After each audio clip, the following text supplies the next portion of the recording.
Bismillahirrahmanirrahim. Assalamu alaikum listeners. Please subscribe my channel. Also press the bell icon. آج جو میں novel start کرنے جا رہی ہوں وہ ہے ڈھیٹ، جو کہ تحریر ہے تنویر فیصل ایڈوکیٹ کی۔ چلیے شروع کرتے ہیں۔ آنکھیں کھلتے ہی درد آلود قسط نمبر 1۔ آنکھیں کھلتے ہی درد آلود جسم نے ساری توجہ اپنی طرف کھینچ لی۔ پورا بدن پھوڑے کی طرح دکھ رہا تھا۔ غیر ارادی طور پر جیسے ہی اس نے اپنے جسم کو حرکت دینے کی کوشش کی تو اٹھتی ہوئی ٹیسوں نے پرزور صدائے احتجاج بلند کی۔ تاریکی کے باعث قوت بینائی کو مکمل طور پر بحال ہونے میں تھوڑا وقت لگا، مگر اتنی دیر تک قوت لامسہ نے تصور کے آئینے میں بے بسی، لاچاری اور بے حرمتی کی تصویر دکھا کر اس کی انانیت کے منہ پر ایک تماچا مارا کہ میں کا بت سومناتھ کی طرح پاش پاش ہو گیا۔ تماچے کی گرج کے باعث پیدا ہونے والے ارتعاش کی وجہ سے پلکوں کے بند میں دراڑیں پیدا ہوئیں، جن کے سبب آنسوؤں کا منہ زور سیلابی ریلے نے پلکوں کے پوشیدہ بند کو توڑتے ہوئے نرم رخساروں کی سرزمین پر کافی تباہی مچائی۔ تحت نکاح پانی ہی پانی تھا۔ حالات کو معمول پر آنے میں کافی دیر لگی۔ آنکھوں کی برسات رکتے ہی ضمیر کے کچوکے ندامت کا احساس بڑھانے لگے۔ وہ کیا اتنا ہی کم ہمت، لاغر اور کم حوصلہ ہے کہ تھوڑا سا درد بھی سہہ نہ سکا؟ تاہم چند لمحوں بعد دماغ اس گریہ زاری کے حق میں تاویلیں لے آیا۔ آہو بکا کی وجہ اس کی کم ہمتی یا کمزوری نہیں، بلکہ یہ تو ماتم تھا۔ ہاں ماتم تھا۔ کس کا ماتم؟ اس کی خودداری کے قتل کا ماتم، اناکدہ کی مسماری کا ماتم۔ اس کا قصور کیا تھا؟ بس چند حسین خواب۔ خواب کون نہیں دیکھتا؟ اس نے دیکھ لیا تو کون سا جرم کیا؟ کافی دیر خود کلامی میں گزر گئی۔ قوت لامسہ نے پھر ایک بار مداخلت کی اور احساس دلایا کہ اس کا بالائی جسم برہنہ ہے۔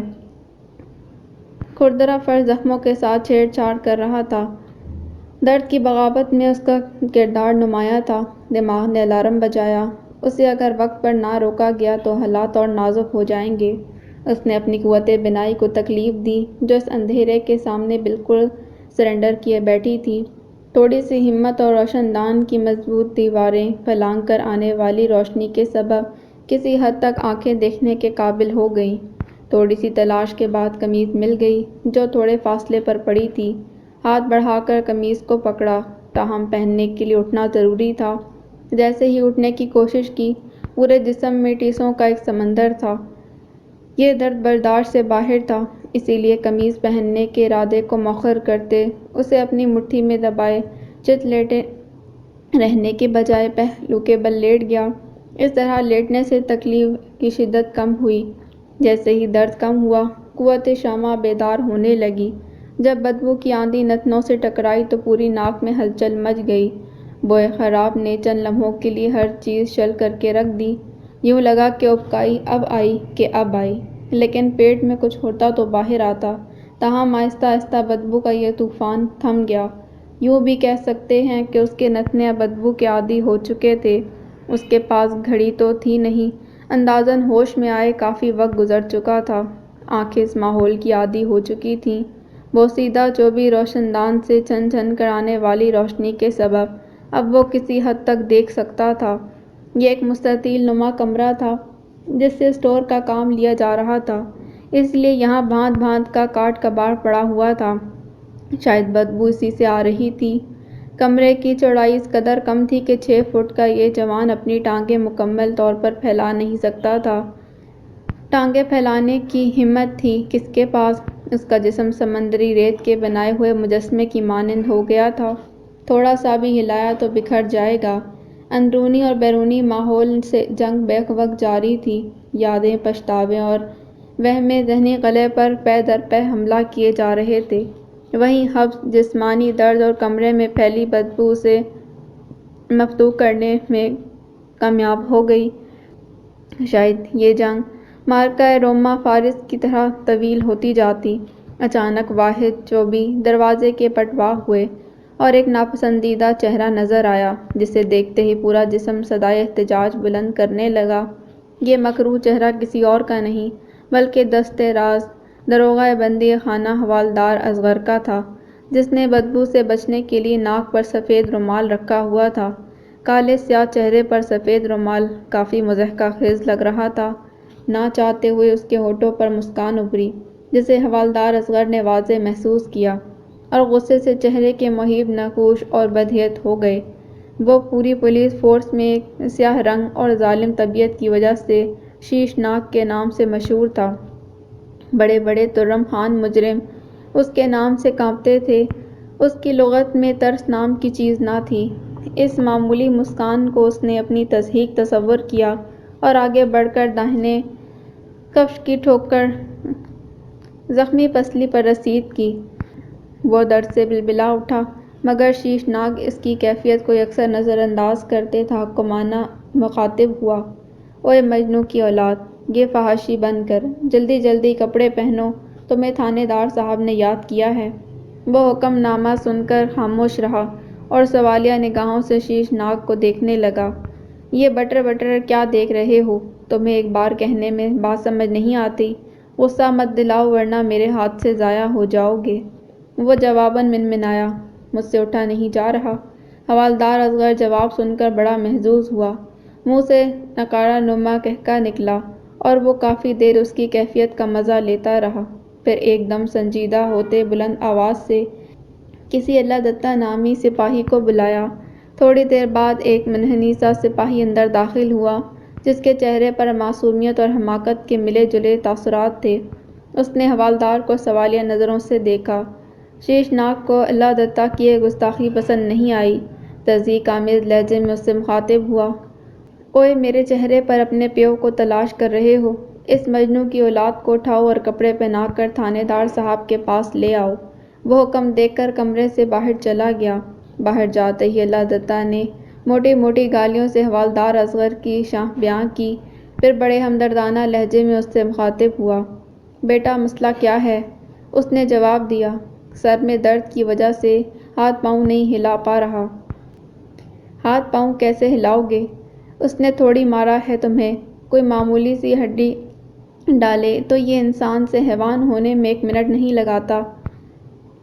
سپاہی اللہ دتہ نے شیش ناگ کی شاہ بیان کی، ساتھ ساتھ اسے نئے سفر کے لیے تیار ہونے میں مدد کرنے لگا۔ کھڑا ہونا اور کپڑے پہننا کافی پراذیت کام تھا، جو اس نے کسی نہ کسی طرح کر ہی لیا۔ سپاہی اللہ دتہ اسے اپنے ناتواں کندھے کا سہارا دے کر بڑی جواں مردی کا ثبوت دیتے چند گز دور تھانے دار کے دفتر تک لے ہی آیا۔ اسے دفتر میں داخل ہوتے ہی جو پہلا شناسا چہرہ نظر آیا وہ منشی جاوید کا تھا، جو اسے دیکھتے آگے بڑھا اور دوسری طرف سے سہارا دیتے دفتر میں موجود یک نشستی صوفے پر بیٹھنے میں مدد دی۔ صوفے پر بیٹھنا کتنا دشوار تھا، یہ بات کسی کو بتا بھی نہ سکتا تھا۔ لو جی رانا صاحب، تہاڈا بندہ آ گیا جے، ہن تسی اپنی زبان وچ ہی اینوں سمجھا دینا۔ اینا کرنا کی ہے؟ ساڈی زبان تے تسی ویکھ ہی رہے ہو۔ تھانے دار شریف گجر نے سامنے بیٹھے ایڈوکیٹ رانا شاہد غفور سے الوداعی مصافحہ کرتے ہوئے کہا۔ ان کے بیچ ہونے والی گفتگو وہ صاف سن سکتا تھا، اسے امید تھی۔ جواباً رانا صاحب تھانے دار کو ضرور کڑوی کسیلی سنائیں گے، لیکن وہ یہ دیکھ کر ششدر رہ گیا کہ رانا صاحب نے کسی فرمانبردار طالب علم کی طرح فرمودات کو خاموشی سے سنا اور منشی کو چلنے کا اشارہ کیا۔ منشی نے کسی ایک سپاہی کی مدد سے اسے تھانے کی پارکنگ میں کھڑی منی پجارو کی پچھلی نشست پر لٹا دیا اور خود باہر کھڑا ہو کر سگریٹ پینے لگا۔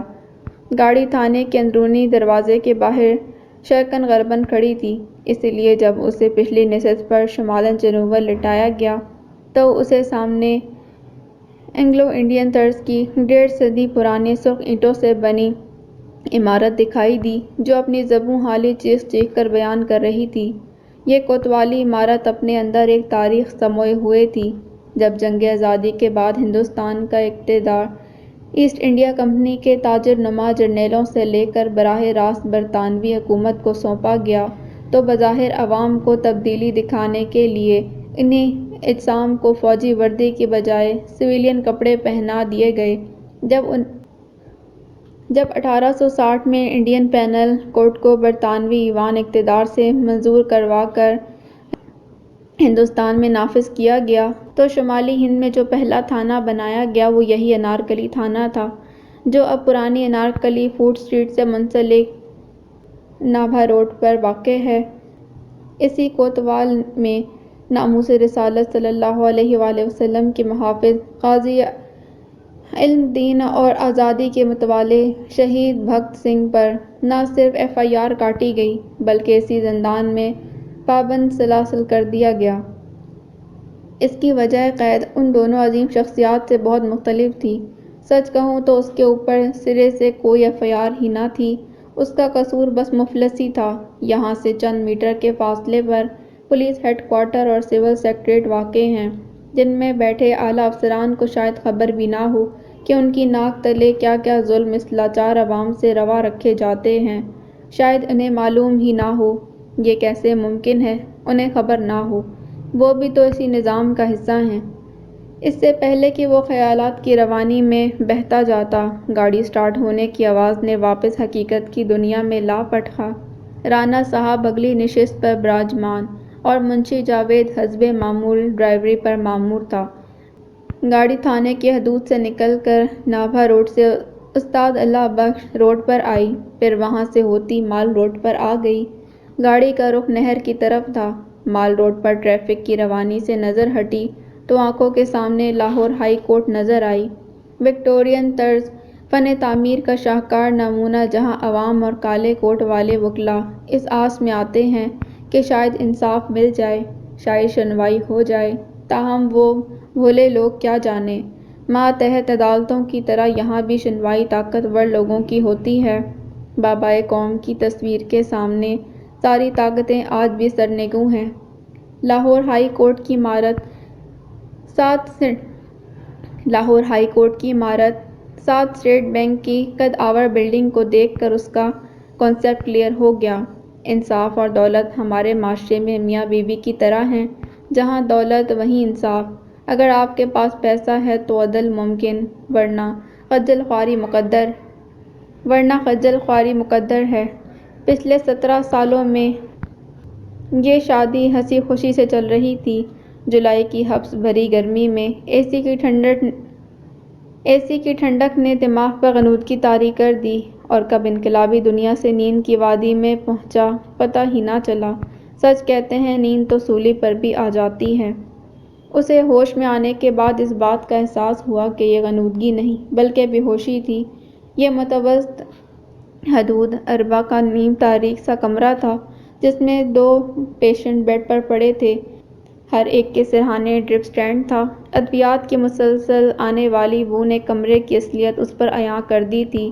یہ متوسط علاقے کے ایک بنگلہ نما گھر کو نجی ہسپتال میں ڈھالا گیا تھا۔ اس کے جسم پر مریضوں والا لباس اور ہاتھ پر بینولا لگا ہوا تھا۔ جیسے ہی اٹھنے کی کوشش کی، پورے بدن میں اٹھنے والے درد نے باور کروایا وہ مریض ہے، کوئی کھلاڑی نہیں۔ تاہم درد کا احساس تھانے جتنا شدید نہیں تھا۔ شاید ابھی درد کش ادویات کا اثر تھا۔ نیند بے تکلف دوست کی طرح پھر وارد ہو گئی، اور وہ فرما بردار ساتھی کی طرح اس کے سنگ خوابوں کی دنیا میں چلا گیا۔ بڑا ہی خوفناک قسم کا خواب تھا۔ وہ کسی صحرا میں بھوکا پیاسا، نیم برہنہ اور ننگے پاؤں دوڑ رہا تھا۔ پیچھے ایک عجیب و غریب سی مخلوق لگی ہوئی تھی، جو دھڑ سے انسان اور چہرے سے کسی وحشی جانور کے مشابہ تھی۔ وہ دوڑتے دوڑتے تھک کر گر گیا، اور جیسے ہی وحشی مخلوق نے سر پر پہنچ کر کھانے کے لیے منہ کھولا، نوکیلے اور لمبے دانت دیکھ کر اس کی چیخ نکل گئی۔ اسی زوردار چیخ کے ساتھ ہی اس کی آنکھ کھل گئی۔ وہی خستہ حال بستر تھا، وہی نجی ہسپتال تھا، لیکن اب دن کا وقت تھا۔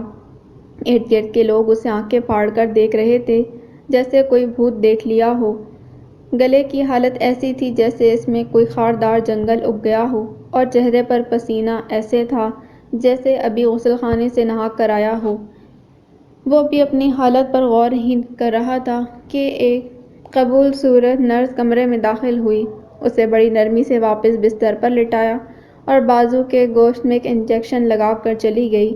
تھوڑی دیر بعد پھر سے غنودگی طاری ہونا شروع ہو گئی، اور یوں ہی سوتے جاگتے ہسپتال میں اسے 3 دن گزر گئے، سوائے منشی جاوید کے کوئی ملنے نہیں آیا۔ وہ بھی حال چال پوچھ کر چلا جاتا، کبھی کبھار گھر کا کھانا لے کر آ جاتا۔ دونوں طرف سے بس مختصر رسمی سی گفتگو ہوتی۔ رفتہ رفتہ غنودگی میں کمی ہو رہی تھی۔ شاید ہسپتال والوں نے نشہ آور ادویات دینا کم کر دی تھیں۔ زخم کافی حد تک منمل ہونا شروع ہو گئے تھے۔ وہ اب آسانی سے اٹھ بیٹھ سکتا تھا، لیکن کھڑے ہونے میں مشکل ابھی بھی ہوتی تھی۔ پاؤں کا تلوا نارمل نہیں تھا، اسی لیے سارا وقت بستر پر کبھی لیٹے اور کبھی بیٹھ کر گزارنا پڑتا۔ کمرے کا اکلوتا پنکھا دن 10 بجے کے بعد گرمی کے سامنے سرنگوں ہو جاتا اور کسی غلام کی طرح بس احکام کی پیروی بجا لاتا، جس کی وجہ سے اسے بستر پر لیٹنے میں مشکل ہو رہی تھی۔ وہ ان 3 دنوں میں کسی حد تک ماحول کا عادی ہو چکا تھا۔ کبھی کبھار ہسپتال انتظامیہ کو اس پر رحم آ جاتا اور کچھ وقت کے لیے کولر چلا دیتے، لیکن یہ سہولت بھی پورے دن میں 2-3 گھنٹے کے لیے میسر ہوتی۔ چوتھے دن ایک 1.5 عمر ڈاکٹر آیا۔ اس نے ہلکی پھلکی پرمزاح گفتگو کے ساتھ ساتھ پورے جسم کا بھرپور معائنہ کیا۔ دراصل یہ چھوٹا سا نجی ہسپتال اسی کی ملکیت تھا۔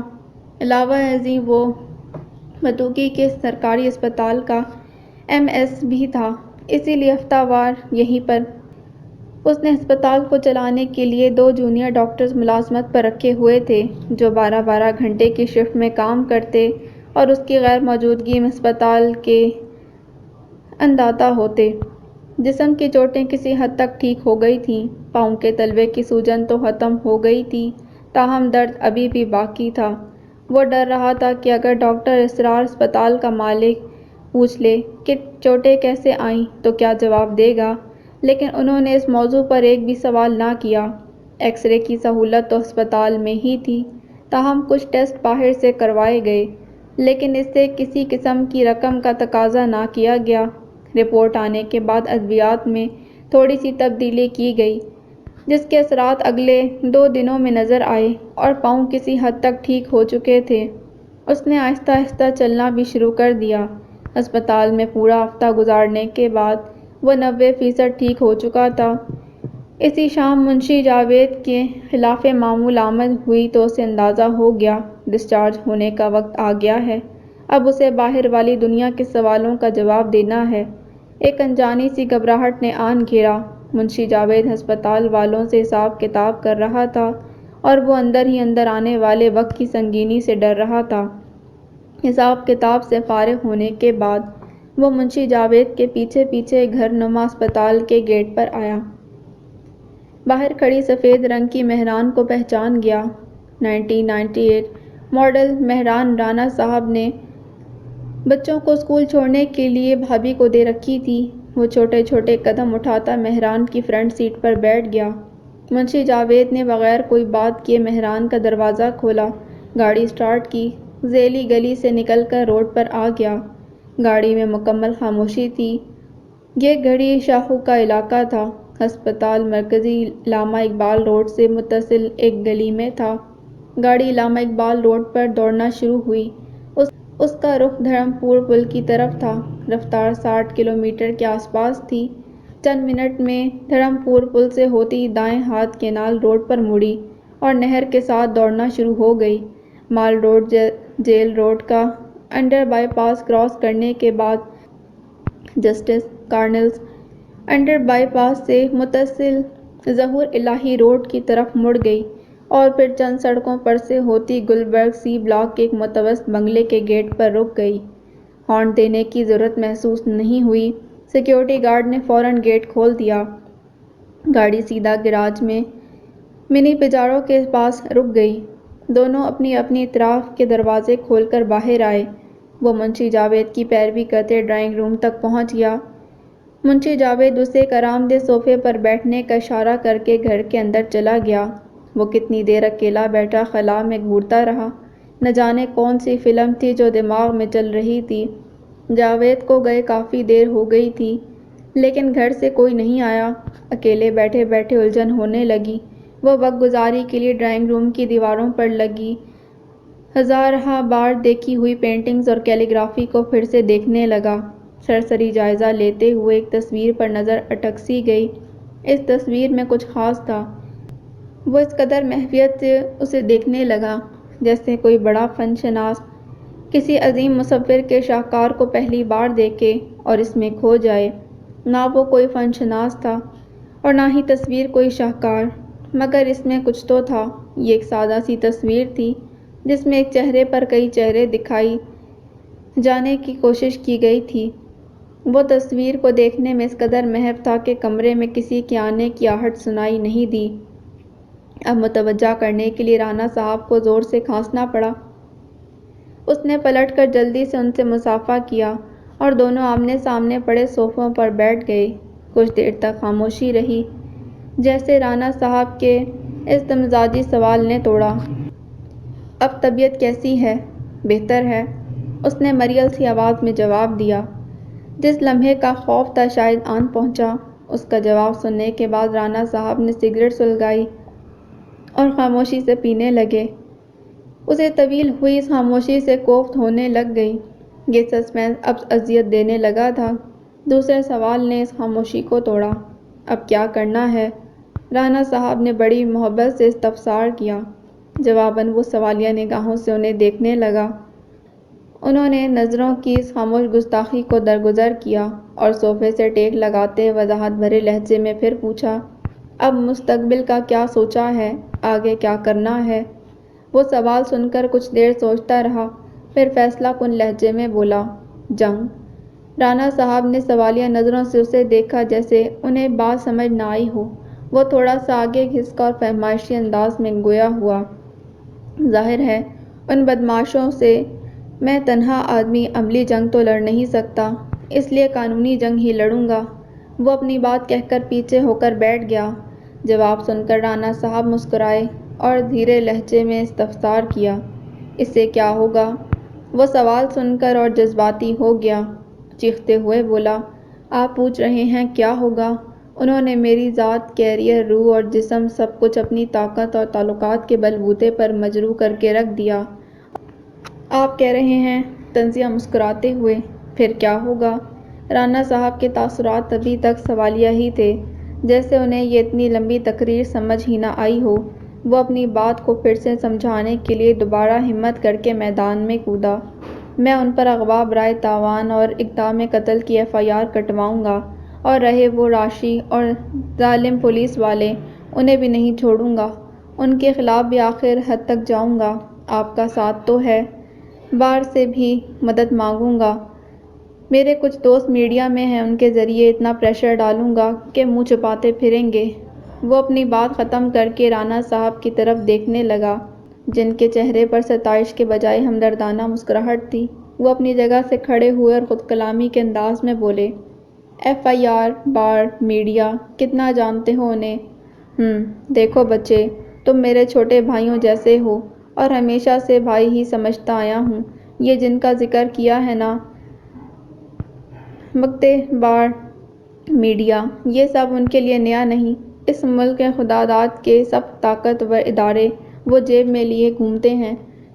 پہلی بات، یہ FIR ہوگی نہیں، اگر ہو بھی گئی تو شہر لاہور میں کوئی ایسا تھانہ نہیں جہاں ان کے خلاف پہلے سے کوئی نہ کوئی پرچہ درج نہ ہو۔ لیکن کیا ان کا کچھ بگڑا؟ آج تک کچھ نہیں ہوا۔ وہ آزاد سڑکوں پر گھوم رہے ہیں۔ اور رہی بات بار کی، تو معذرت کے ساتھ بیٹا، تمہاری بار کے بڑے بڑے برج ان کے آشیرواد حاصل کرنے کے لیے گھر کے باہر ہاتھ باندھے کھڑے رہتے ہیں۔ کسی کو بار الیکشن میں مدد چاہیے، کسی کو ہائی کورٹ میں جج لگنا ہے۔ سچ پوچھو، بار کے کئی سرکردہ لوگ ان کے پے رول پر ہیں۔ اور جہاں تک میڈیا کی بات ہے، شہر لاہور تو دور، اور وہ نمک خوار تمہارے دوستوں کی طرح معمولی عہدوں پر نہیں بلکہ کلیدی عہدوں پر فائز ہیں۔ کئی اینکر پرسنز کو ان کے گھر سے ماہانہ خرچہ جاتا ہے۔ دیکھو بچے، یہ میں جانتا ہوں یا اللہ جانتا ہے کہ تمہیں کیسے ان کے چنگل سے بچا کر لایا ہوں۔ چلو چھوڑو ان باتوں کو، تمہاری بھابھی نے بہت اچھا بیف قورمہ بنایا ہے، تمہیں بہت پسند ہے، چلو کھاتے ہیں۔ صبح ایک بہت ضروری بحث ہے، آج جلدی سونا پڑے گا۔ چلو اٹھو شاباش، پہلے پیٹ پوجا کر لیتے ہیں، پھر مستقبل کا بھی کچھ سوچیں گے۔ پہلے پیٹ پوجا، پھر کوئی کام دوجا۔ رانا صاحب مدعا بیان کر کے نشست سے اٹھے اور کچھ دیر تک کھڑے کھڑے اس کا انتظار کرتے رہے کہ ڈنر کے لیے ساتھ چلے گا، تاہم وہ اپنی جگہ پر بیٹھا سوالیہ نظروں سے انہیں گھورتا رہا۔ یہ ہٹ درمی دیکھ کر خود بھی بیٹھ گئے اور صاف صاف لفظوں میں استفسار کیا، کیا چاہتے ہو؟ وہ ان کی آنکھوں میں دیکھتے ہوئے بولا، جنگ۔ رانا صاحب مسکراتے ہوئے مخاطب ہوئے، یہ نہیں ہو سکتا۔ وہ ترکی بہ ترکی بولا، کیوں نہیں ہو سکتا؟ رانا صاحب فہمائشی انداز میں بولے، جب میں کہہ رہا ہوں کہ نہیں ہو سکتا تو مان کیوں نہیں جاتے؟ وہ ضدی لہجے میں بولا، آخر مجھے بھی پتہ چلے کیوں نہیں ہو سکتا۔ میرا بڑا بھائی مجھے کیوں تنہا چھوڑنے پر مصر ہے؟ آخر کون سا خوف ہے جس نے اتنے بہادر آدمی کو میدان چھوڑنے پر مجبور کر دیا؟ رانا صاحب ضد ہو کر بولے، تم کچھ نہیں جانتے۔ میں جو کہہ رہا ہوں، جو کر رہا ہوں، تمہاری بہتری کے لیے کر رہا، اور میاں تمہیں میرے ہی خلوص پر شک ہے۔ وہ مسکرایا اور آنکھوں میں آنکھیں ڈالے مخاطب ہوا، آپ کے خلوص پر شک کس کافر کو ہے؟ مجھے تو وہ سچ جاننا ہے جس کی وجہ سے زمانے بھر سے پنگا لینے والا آج مصلحت کا علمبردار بنا ہوا ہے۔ رانا صاحب نے ہتھیار ڈالتے ہوئے پوچھا، کیا جاننا چاہتے ہو؟ اس نے ضدی لہجے میں کہا، صرف سچ۔ یہ بات کہہ کر وہ ان کی آنکھوں میں جھانکنے لگا۔ رانا صاحب کافی دیر خاموش رہے، جیسے ہمت جمع کر رہے ہوں، پھر کسی ہارے ہوئے کھلاڑی کی طرح بولے، یہ سب اس ڈیل کا حصہ ہے جو تمہیں بازیاب کرانے کے لیے کرنی پڑی ہے۔ وہ کچھ دیر ڈیل کی گردان کرتا رہا، پھر سنجیدہ ہوتے ہوئے بولا، رانا صاحب پلیز کھل کر بتائیں، پہیلیاں نہ بجھوائیں۔ رانا صاحب کافی دیر غور سے اس کا چہرہ دیکھتے رہے، جہاں صرف تجسس تھا۔ تھوک نکلتے ہوئے بولے، یار ہمیں پتہ ہی نہیں چل رہا تھا کہ تم کہاں ہو۔ پورا زور لگانے کے باوجود تم تک رسائی نہیں ہو رہی تھی۔ لاہور کے کسی بھی تھانے میں گرفتاری نہیں ڈالی گئی، حتیٰ کہ تمہارے خلاف کوئی FIR بھی نہیں تھی۔ خاموشی۔ کچھ پولیس آفیسر دوستوں نے ہمیں در پردہ مشورہ دیا کہ اگر ہم تمہیں زندہ چاہتے ہیں تو انہیں اوپر سے اپروچ کروائیں۔ پھر صدر بار کی وساطت سے میں نے پارٹی ہائی کمان سے بات کی، ان کے سامنے مدعا بیان کیا۔ پہلے تو وہاں سے بھی انکار ہی آیا۔ چونکہ صدر صاحب پارٹی کے پرانے ورکر ہیں، اسی لیے ہمارے بارہا اصرار پر مشروط مثبت رسپانس ملا۔ انہیں تمہاری طرف سے گارنٹی چاہیے تھی کہ رہائی کے بعد کوئی قانونی کارروائی نہیں ہوگی جس سے خاندان کی بدنامی ہو یا اس پر آنچ آئے، اور شاید تمہیں پتہ نہیں اس خاندان کے ہائی کمان کی پرانی رشتہ داری ہے۔ اگر ایسا ہوا تو پارٹی کو نقصان ہوگا۔ سونے پر سہاگا۔ مرکز میں حکومت مخالف پارٹی کی ہے، اسی لیے کسی بھی ہنگامے سے بچنے کے لیے انہوں نے ہمارے سامنے یہ شرط رکھی اور ہم نے فوراً مان لی۔ اگر اب یہ جاننے کے باوجود بھی تم قانونی جنگ چاہتے ہو تو ایک بات کان کھول کر سن لو، میری اور بار آفس کی کوئی مدد نہیں ملے گی، اور یہ بھی ہو سکتا ہے ہم مخالف میں کھڑے ہو جائیں۔ وہ یہ سب سن کر کافی دیر سن بیٹھا رہا، اس کے چہرے پر حیرانی جھلک رہی تھی۔ واقعی آپ میرا ساتھ نہیں دیں گے، الٹا مخالفت کریں گے؟ کیوں؟ آخر کیوں؟ یہ سوال کرتے اس کے لہجے میں جھنجھلاہٹ تھی۔ میں نے ابھی فارسی بولی ہے بھائی، زبان دی ہے انہیں۔ صدر لاہور بار ایسوسی ایشن کی ذاتی گارنٹی پر تمہیں آزادی ملی ہے۔ رانا صاحب نے خفا ہوتے جواب دیا، یہ سب کچھ کرنے کی ایسی بھی کیا مجبوری تھی؟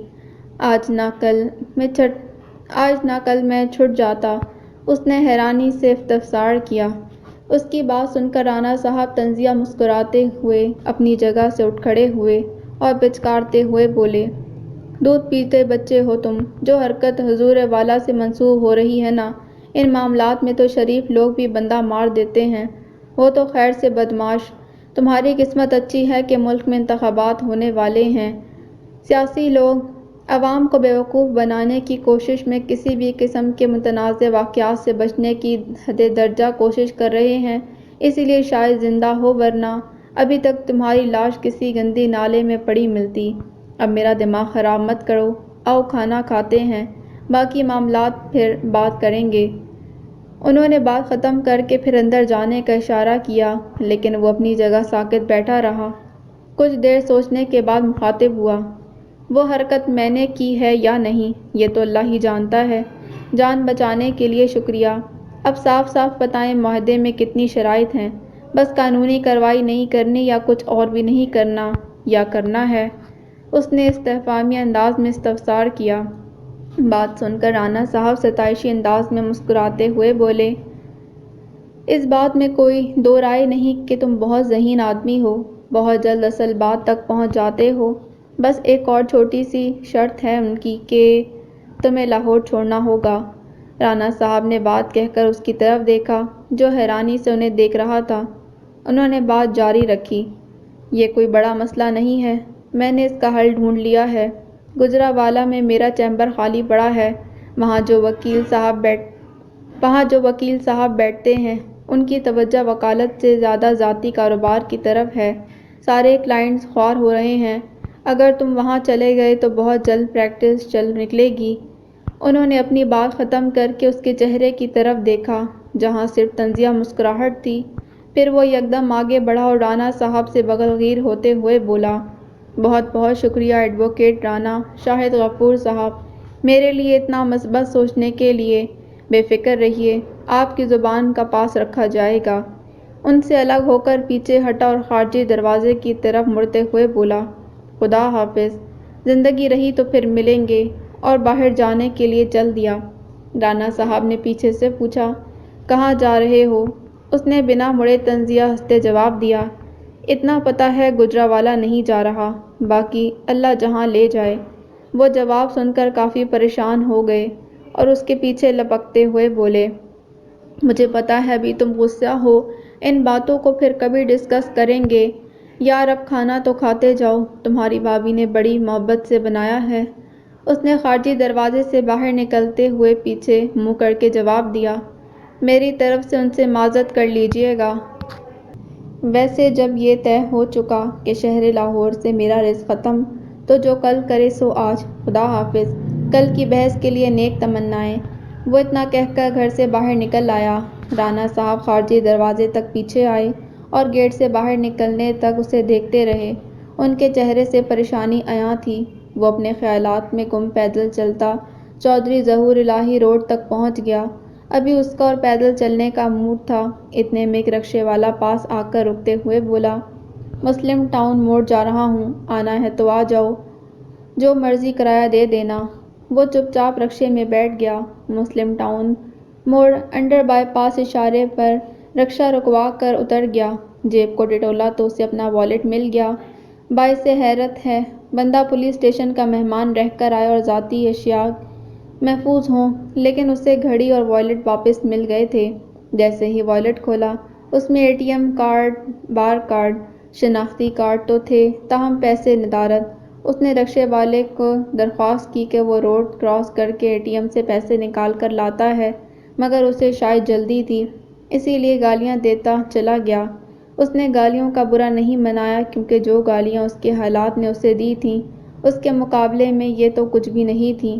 وہ اشارہ کر کراس کرنے کے بجائے دائیں طرف مڑا، انڈر بائی پاس اور نہر کے پل کو عبور کیا اور پائپ سے بنے جنگلے کو پھلانگتے ہوئے نہر کے دوسرے کنارے فٹ پاتھ پر آ گیا۔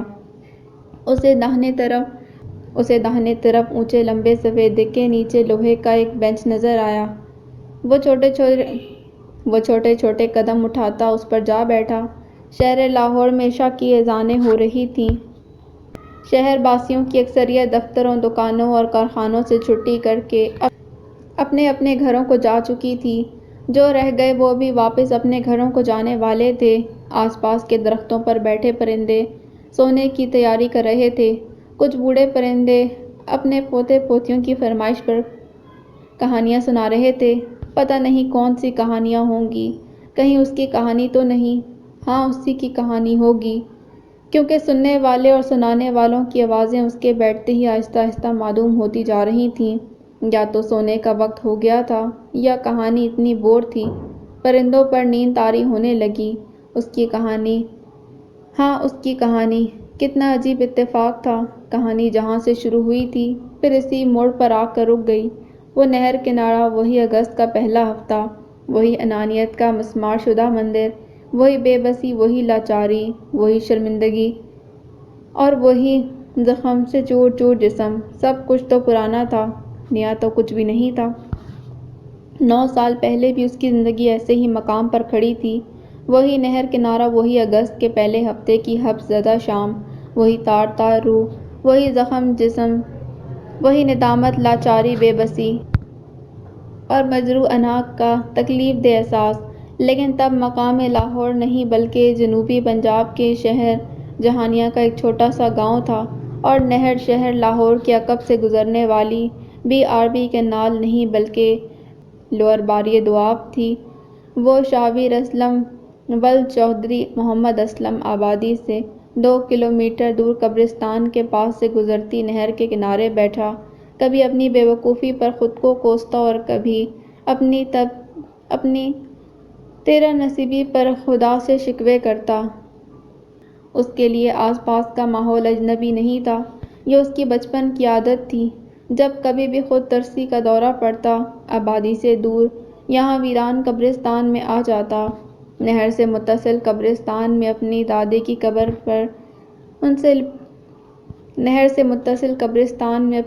کی قبر سے لپٹ کر دل کا بوجھ ہلکا کرتا، اور جب حال دل سناتے سناتے تھک جاتا تو نہر کنارے آ کر گمسم بیٹھ جاتا۔ ارد گرد موجود شیشم اور کیکر کے درخت برسوں سے یہ سب کچھ دیکھتے آ رہے تھے۔ ایسا لگتا تھا جیسے علاقے کے حشرات کو بھی اس کی روٹین کا پتہ ہو، اسی لیے کبھی بھی کسی نے ڈسٹرب نہیں کیا، ورنہ رات تو دور، لوگ دن میں بھی نہر کنارے ان ریتیلے ٹبوں سے بغیر لاٹھی کے نہیں گزرتے تھے، اور وہاں پہروں بیٹھا رہتا۔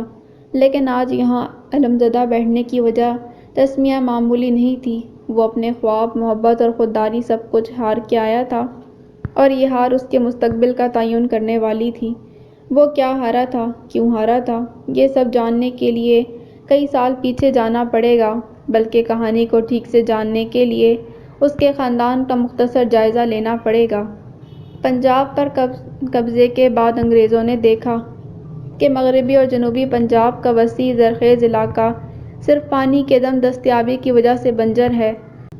انگریز آفیسرز نے حکومتی ریونیو بڑھانے اور لوگوں کو روزگار دینے کے لیے 1885 میں ایک عظیم منصوبہ شروع کیا، جسے پنجاب کینال کالونیز کا نام دیا گیا۔ لوئر بائی دواب نہر بھی اسی منصوبے کا حصہ تھی، جو 1906 میں بننا شروع ہوئی اور 1913 میں پایہ تکمیل کو پہنچی۔ پھر 1914 میں علاقے کی آبادی شروع ہوئی۔ اس علاقے کو آباد کرنے کے لیے ویسے تو پورے پنجاب سے بے زمین مگر زراعت کا تجربہ رکھنے والے لوگ بسائے گئے، لیکن ان میں اکثریت مشرقی پنجاب کے اضلاع امرتسر، گرداسپور اور جالندھر سے تھی۔ ضلع جالندھر کے باسی 4 جماعتیں پاس فضل الدین شاہویر کے پردادا جب محکمہ مال میں نئے بھرتی ہوئے تو سرکار نے ان کا تبادلہ ضلع ملتان کے اس ویرانے میں کر دیا۔ تاہم معاملہ فہم، فضل الدین نے گھبرانے کے بجائے اس عظیم منصوبے سے فائدہ اٹھانے کا سوچا۔ اس نے اپنا اثر و رسوخ استعمال کرتے ہوئے اپنے خاندان اور برادری کے لوگوں کو یہاں زمین الاٹ کروائی، لیکن کچھ عرصے بعد برادری کے بہت سارے لوگ علاقے کی گرمی برداشت نہ کر سکے اور اپنی زمینیں اونے پونے بیچ کر واپس جالندھر چلے گئے۔ زیادہ تر زمین فضل الدین نے ہی خرید لی، کیونکہ ملازم ہونے کی وجہ سے صرف اس کے پاس پیسے تھے، باقی لوگ تو صرف اتنی زمین ہی قابل کاشت کر پائے تھے جس سے ان کی بنیادی ضروریات پوری ہو سکیں۔ اسی طرح اس کی زمین دیگر افراد سے زیادہ ہو گئی۔ 1918 میں جب پہلی جنگ عظیم کے فوجیوں اور ان کے لواحقین کو انعام کے طور پر یہاں زمین الاٹ ہوئی تو ان میں سے بھی بہت سارے لوگ اپنی زمینیں بیچ کر واپس اپنے آبائی علاقوں میں چلے گئے۔ کوئی بھی زمین اگر قابل فروخت ہوتی تو اسے فضل الدین ہی خریدتا، اور وہ جو دام دیتا لوگوں کو مجبوراً لینے پڑتے، کیونکہ اور کوئی خریدار ہی نہیں تھا۔ اسی طرح انہوں نے چند سالوں میں 1 مربع زمین سے 12 مربع زمین بنا لی، اور وہ دھیرے دھیرے بھائی فضل الدین سے چودھری فضل الدین بن گیا۔ سرکاری ملازم ہونے کی وجہ سے اس نے گاؤں کی نمبرداری اپنے بجائے سگے بھائی کو دلوا دی، جس نے بعد میں اپنی مرضی سے وہ فضل الدین کی وفات کے بعد اس کے بیٹے، اپنے بھتیجے اور داماد عبد المجید کو منتقل کر دی۔ خود مقامی سیاست میں حصہ لینا شروع کر دیا۔ قیام پاکستان کے بعد مشرقی پنجاب سے آنے والے مہاجرین کی بڑی تعداد کو اسی علاقے میں آباد کیا گیا۔ چودھری فضل الدین نے اپنا اثر و رسوخ استعمال کر کے آس پاس کے دیہات میں اپنی برادری کے لوگوں کو بسایا۔ شاہبیر کے دادا چودھری عبدالمجید نمبردار کا اپنا رنگ تو گندمی تھا، مگر ان کی زوجہ سانولے رنگ کی تھی۔ جنوبی پنجاب کی گرمی نے سانولے رنگ کو اور گہرا کر دیا۔ شادی کے کئی سال بعد تک دونوں میاں بیوی کے پاس اولاد کے نام پر سوائے ایک بیٹی کے اور کچھ نہ تھا۔ بڑی منت اور مراد کے بعد خدا ان پر مہربان ہوا اور شاہبیر کے والد چودھری اسلم کی صورت میں اللہ نے بیٹا عنایت فرمایا۔ انہوں نے اس کے لاڈ اٹھانے میں کوئی کسر نہ چھوڑی۔ ماں کی طرح چودھری اسلم کا رنگ گہرا سانولا تھا، جو گرمی کے موسم میں کالا سیاہ ہو جاتا۔ ویسے تو ماں باپ نے بڑے لاڈ سے پالا تھا، تاہم اتنی محبت کے باوجود ایک کمی یا خامی اس کے لیے وبال جاں بن گئی، جیسے والدین کی لا علمی اور نالائقی کہہ لیں یا وسائل کی عدم دستیابی۔ بچپن میں ہوئی چیچک اس کے سانولے چہرے پر ایسے نشان چھوڑ گئی جس کا خمیازہ بیچارہ ابھی تک جھیل رہا تھا۔ وہ والدین اور رشتہ داروں کے لیے ہر صورت میں پیارا تھا۔ گاؤں کے غریب غربا کو اس کی شکل سے زیادہ حویلی میں ملنے والی امداد سے غرض تھی، مگر اسے چیچک زدہ چہرے کی حقیقت کا ادراک تب ہوا جب وہ پرائمری کے بعد جہانیہ ہائی اسکول میں پڑھنے گیا۔ وہاں لڑکے اس کی شکل کا مذاق اڑاتے، عجیب و غریب نام رکھتے اور زیادہ دیر یہ تضحیک برداشت نہ کر پایا اور ذہین ہونے کے باوجود تعلیم کو خیر بات کہہ کر گھر بیٹھ گیا۔ ماں باپ نے بہت سمجھایا لیکن وہ ٹس سے مس نہ ہوا۔ والدین نے بھی زیادہ زور اس لیے نہیں دیا کہ انہوں نے کون سی ملازمت کروانی تھی۔ خیر سے اپنی کئی مربع زمین تھی، اس کے چچا زاد کون سا اسکول جاتے تھے، وہ بھی تو باپ کے ساتھ کھیتی باڑی دیکھتے تھے یا کھاڑے میں زور کرتے۔ اسکول چھوڑنے کے بعد چودھری اسلم کی زندگی گھر اور زمین کے بیچ ہی بسر ہونے لگی۔ لڑکپن سے جوانی کب آئی پتہ ہی نہ چلا۔ تاہم خاندان میں اس کے جوڑ کی کوئی بھی لڑکی نہیں تھی، سب کی سب شادی شدہ تھیں۔ پنڈ کا نائی کئی ہم پلہ رشتے لے کر آیا۔ لڑکی والے اسے دیکھنے تو آتے تھے، مگر اس کے بعد ان کی طرف خاموشی ہو جاتی۔ کسی کو خاندان میں رشتہ مل جاتا، کوئی اور بہانہ کر دیتا۔ اسی طرح اس کی شادی کئی سال سے التباہ کا شکار تھی۔ تمام کزنز اور ہم عمر دوستوں کی شادیاں یکے بعد دیگرے ہوتی رہیں، لیکن اس کے آنگن میں شادی کی شہنائی نہ بجی۔ عمر اب 25 کا ہنسا ابو کر چکی تھی اور ہم عمر 4 بچوں کے باپ بن چکے تھے۔ آخر کار اس پر قسمت کی دیوی مہربان ہو گئی۔ وہ اپنے سب سے عزیز دوست رانجھے تیلی کی بارات کے ساتھ قریب کے ایک گاؤں میں گیا۔ دودھ پلائی کی رسم کے دوران جب رانجھے کی سالیاں مستی مذاق کر رہی تھیں، اسی ہنگامے میں پیش ایک چہرہ اس کی آنکھوں کو اتنا بھایا کہ سوتے جاگتے ہر طرف وہی دکھائی دینے لگا۔ اس کے باوجود رسم کے دوران وہ لڑکی اس کا کھل کر مذاق اڑاتی رہی۔ وہ زیادہ دیر بے چینی اپنی بہن سے چھپا نہ سکا اور کسی طوطے کی طرح اس کے سامنے سب کچھ بول گیا۔ بہن نے بڑی رازداری سے معاملہ اپنے والد کے گوش گزار کیا۔ معلومات اکٹھی کی گئیں تو پتہ چلا لڑکی انہی کی برادری کے ایک بہت غریب گھر سے ہے۔ پورا خاندان ان کے جاننے والے کی زمین پر مزارع ہے۔ یہ ساری باتیں چودھری اسلم کے حق میں جاتی تھیں، کیونکہ لڑکی والے کسی طور پر بھی اتنے بڑے گھر کے رشتے کو انکار نہیں کریں گے، اور ہوا بھی وہی۔ رشتہ بھیجتے ہی انہوں نے ہاں کر دی۔ لڑکی شاہبیر کی والدہ کا نام عظمیٰ شہزادی اور 8 بہن بھائیوں میں اس کا نمبر تیسرا تھا۔ دوسرے بڑے بھائی شادی شدہ تھے۔ عظمیٰ واقعی ہی شہزادی تھی۔ گورا چٹا رنگ، درمیانہ قد کاٹ، کالی سیاہ لمبی گھنی زلفیں، متناسب قد و خال اور جھیل سی آنکھیں، کل ملا کر وہ قدرت کا بے مثال شاہکار۔ غربت کے باوجود اس کی اٹھان کسی شہزادی سے کم نہیں تھی۔ عمر بمشکل 16 سال۔ اس عمر میں لڑکیاں شہزادوں کے خواب دیکھا کرتی ہیں، اور وہ تھی بھی شہزادی۔ اسے تو راج کرنا تھا کسی سلطنت پر جو اس غربت کی سرزمین سے کہیں دور ہو۔ اسے 2 وقت کی روٹی کے لیے کولو کا بیل نہیں بننا تھا، بلکہ شہزادی کی طرح عوام پر حکم چلانا تھا۔ اسے پیسے کے ساتھ ساتھ ایسا جیون ساتھی بھی چاہیے تھا جو ساتھ کھڑا جچے۔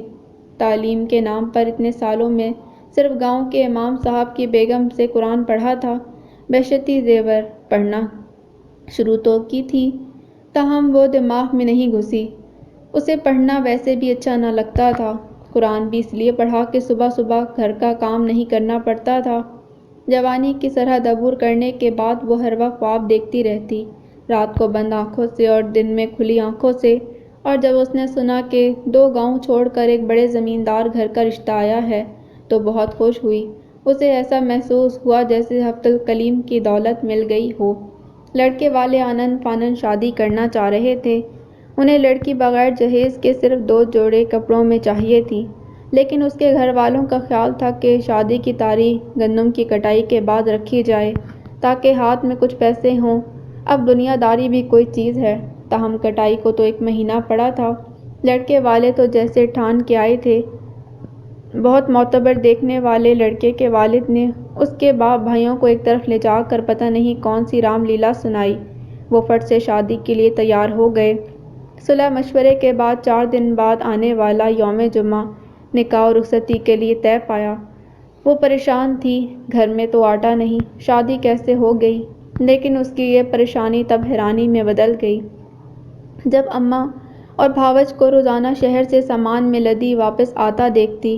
اس نے کئی بار بھابھیوں سے اشارہ کنایے میں اپنے ہونے والے شوہر کے خد و خال پوچھنا چاہا، لیکن ان کی زبان پر تو صرف ہونے والی سسرال کی دولت کے قصے تھے۔ آخر شادی کا دن آ گیا۔ بڑے بھائی کی ہمراہی میں جب مولوی صاحب ایجاب و قبول کروانے آئے تو حق مہر کی رقم سن کر پورے گاؤں کی عورتیں انگشتے بدندہ رہ گئیں۔ ہر کوئی اس کی خوش قسمتی پر رشک کر رہا تھا، اور وہ اندر ہی اندر نازاں تو تھی، تاہم جیون ساتھی کو دیکھنے کی چاہ بے چین کیے جا رہی تھی۔ تمام رسومات کے دوران اس کے سسرال نے پیسہ پانی کی طرح بہایا۔ رخصتی کے دوران جب گھر کے افراد اس کے گلے لگ کر رو رہے تھے تو اس نے کنکھیوں سے ساتھ چلتے جیون ساتھی کو دیکھنے کی کوشش کی۔ چہرہ تو سہرے میں چھپایا ہوا تھا، لیکن اس کے کالے سیاہ ہاتھ دیکھ کر ایک دفعہ تو دل مرجھا گیا۔ پھر سوچا مرد کا رنگ نہیں جیب دیکھی جاتی ہے۔ وہ خود کو تسلیاں دلاسے دیتی اور مستقبل کے سہانے سپنے بنتی سجی سجائی گاڑی میں میکے چھوڑ کر پیا گھر سدھار گئی تھی۔ یہ مارچ 1985 کا آخری اشرا چل رہا تھا۔ موسم بہار کی ٹھنڈی میٹھی معتدل رت تھی۔ عموماً ان ایام میں دن معتدل اور رات نسبتاً تھوڑی ٹھنڈی ہوتی ہے۔ کمرے میں سونے والوں کو گرم لحاف یا رضائی کی ضرورت محسوس نہیں ہوتی۔ ہاں، وہ منچلے جو صحن یا برآمدے میں سوتے ہیں انہیں یہ گرم لوازمات ضرور استعمال کرنے پڑتے ہیں۔ چودھری عبدالحمید کی حویلی برقی کمکموں سے جگمگا رہی تھی۔ شادی کے ان انتظامات کے لیے ملتان سے اسپیشل لوگ بلوائے گئے تھے۔ چونکہ ان دنوں گاؤں میں بجلی نہیں آئی تھی، اسی لیے وہ جنریٹر ساتھ لائے تھے جس کی آواز ریل پٹری پر چلنے والے کالے انجن جتنی تھی۔ اس کی چنگاڑ سے اگر گاؤں میں کوئی پریشان بھی تھا تو مجال ہے کسی کی آ کر شکایت کرے۔ چودھری عبدالمجید نمبردار کے اکلوتے بیٹے کا بیاہ ہوا اور یہ شور شرابہ نہ ہو، ایسا کیسے ہو سکتا ہے؟ گاؤں کے لوگ ویسے بھی شادی بیاہ پر ان ہنگاموں کے عادی ہوتے ہیں، اسی لیے کوئی شکایت نہیں کرتا۔ گاؤں والے جنریٹر کی آواز سے لا علم ہی رہتے اگر لاؤڈ سپیکر بند نہ ہوتا۔ جب تک وہ بجتا رہا جنریٹر کی چنگاڑ اہل علاقہ سے پوشیدہ رہی۔ یہ ساری باتیں تو شہری اور نازک طبع لوگوں کے لیے مسئلہ ہوتی ہیں۔ گاؤں والے ولیمے پر پکنے والے پکوانوں کا سوچ سوچ سو گئے۔ دلہن کو سجے سجائے کمرے میں پہنچا دیا گیا، جہاں گاؤں کی لڑکیاں کچھ دیر اس کے ساتھ ہنسی مذاق کرتی رہیں۔ جیسے ہی اندھیرا گہرا ہوا وہ اپنے اپنے گھروں کو لوٹ گئیں۔ دلہن کے ساتھ آئے مہمانوں کے لیے حویلی کا ایک آرام دہ کمرہ محتاج تھا جہاں وہ سو جائے۔ باقی مہمان بھی اپنے اپنے کمروں میں سونے جا چکے تھے۔ دولہے کی کلائی پر بندھی قیمتی گھڑی 12 بجنے کا اعلان کر رہی تھی۔ دولہا دلہن چودھری عبدالحمید اور ثریا، اسلم کی بہن اور عبدالمجید کی بیٹی کو چھوڑ کر حویلی میں موجود تمام لوگ تقریباً سو چکے تھے۔ اسلم چھت پر اکیلا بیٹھا اس انتظار میں گھلا جا رہا تھا کہ کب اسے دلہن کے پاس جانے کا اشارہ ہوگا۔ یار دوست سب الٹے سیدھے مشورے دیکھ کر اپنے اپنے گھروں کو جا چکے تھے۔ ذہن عجیب و غریب خیالات کی اماج گاہ بنا ہوا تھا۔ دل کی دھڑکن ہر گزرتے پل کے ساتھ تیز ہو رہی تھی۔ نیند بھی پلکوں کی دہلیز پر کئی بار دستک دے چکی تھی۔ وہ شادی کے ہنگاموں میں پچھلے 2 دن سے ٹھیک سے سو نہیں پایا۔ اب انتظار مشکل ہو رہا تھا۔ ثریا نے اشارے سے نیچے بلایا اور ہاتھ میں منہ دکھائی کا تحفہ دیتے دلہن کے پاس جانے کو کہا۔ اسے لگا قدرت کو شاید اس پر ترس آ گیا ہے۔ وہ بہت ساری باتیں پوچھنا چاہتا تھا لیکن بڑی بہن سے بات کرتے ہوئے شرم محسوس ہو رہی تھی۔ ثریا نے جاتے ہوئے بتایا، اگر کوئی مسئلہ ہو تو اس کے کمرے کے باہر چارپائی پر لیٹی ہے۔ وہ دھڑکتے دل کے ساتھ کمرے میں داخل ہوا۔ بلب کی روشنی میں کمرہ دن کا سماں باندھ رہا تھا۔ دولہے کے کمرے میں بھی عارضی طور پر روشنی کا انتظام تھا۔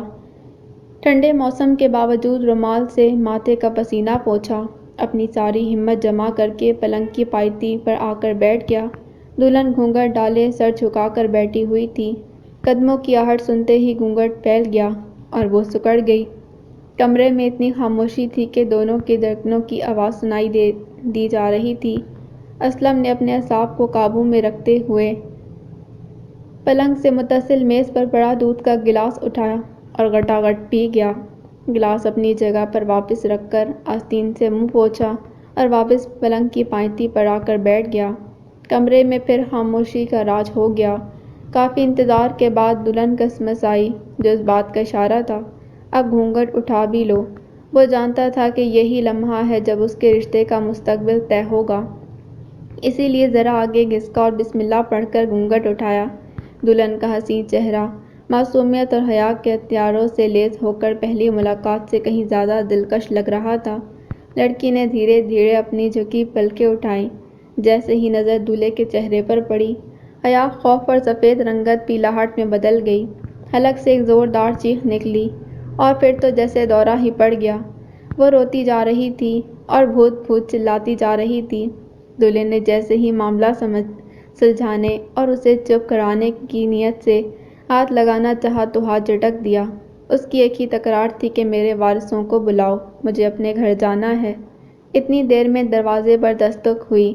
اسلم نے دروازہ کھولا تو ثریا کسی چیتے کی طرح اندر داخل ہوئی اور دلہن کو چپ کرانے کی کوشش کرنے لگی، لیکن وہ تو شہزادی تھی، کسی کی نہ ماننے والی۔ آخر کار ثریا اپنے بھائی کو دروازہ بند کرنے کا کہہ کر اس کے ورثاء کو لینے چلی گئی۔ جنریٹر کی چنگھاڑ کے باوجود بھی اس شور و غل سے کئی مہمان جاگ گئے، تاہم معاملے کی نزاکت سمجھتے ہوئے سوتے بن گئے۔ تھوڑی دیر بعد دلہن کے بھائی بھاوج آنکھیں ملتے کمرے میں آئے اور دولہے کو باہر بھیج کر دروازہ بند کر دیا۔ پتہ نہیں انہوں نے اندر کیا مذاکرات کیے، لیکن جب باہر نکلے تو مطمئن تھے۔ دولہے کو اندر جانے کا اشارہ کرتے سونے چلے گئے۔ دلہن کی پلکیں بغیر آواز کیے جھپک تو رہی تھیں، لیکن اب پہلے والا جذباتی پن نہیں تھا۔ اس رات عظمیٰ شہزادی نے اپنا آپ اسے سونپ دیا، لیکن سرد جسم جذبات کی گرمی سے یکسر عاری تھا۔ زوجیت کے ان چند لمحوں کے بعد نیند ساری رات دونوں کی آنکھوں سے دور رہی۔ شہزادی قسمت کی ستم ظریفی پر ساری رات سسکتی رہی اور اسلم خود ترسی کے سمندر میں غوطہ زن رہا۔ ولیمے کے بعد گھر والوں کے لیے تو بظاہر حالات نارمل ہو گئے، تاہم ان دونوں کی زندگی پہلی رات پر اٹک گئی۔ شہزادی نے اسے دل سے خاوند قبول نہیں کیا۔ میکے کے پے در پے پڑنے والے حاجات اسے اسلم کے پہلو میں لے جاتی، ورنہ رویے میں سرد مہری رہتی۔ زندگی اسی طرح گزرنے لگی کہ ان دونوں کی ضرورتیں ایک دوسرے سے منسلک ہو گئیں۔ حقیقت پر کتنے بھی خوبصورت الفاظ کا جامہ پہنایا جائے، لیکن سچ یہ تھا کہ وہ اس کے میکے کی خالی جیب میں چند سکے ڈالتا تو محبت کی بھیک ملتی۔